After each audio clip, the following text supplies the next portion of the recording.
તમે ઘણીવાર સાંભળ્યું હશે કે ઘણા લોકો મેંદો ખાવાની ના પાડતા હોય છે કારણ કે તેમને લાગે છે કે મેંદો પેટ અથવા તો આંતરડામાં ચોંટી જાય છે.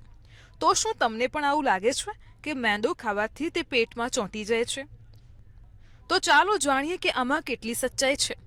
તમને જણાવી દઈએ કે આમાં બિલકુલ સચ્ચાઈ નથી, કારણ કે તમે ક્યારેય મેંદો કાચો નથી ખાતા.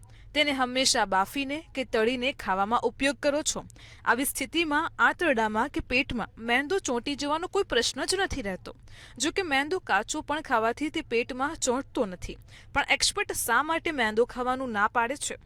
તેનું મુખ્ય કારણ એ છે કે ઘઉંના બહારના પળને હટાવીને મેંદો તૈયાર કરવામાં આવે છે, જેના કારણે મોટાભાગના પોષક તત્વો અને ફાઇબર તેમાંથી નીકળી જાય છે, જેના કારણે એ પેટ માટે સારું નથી હોતું.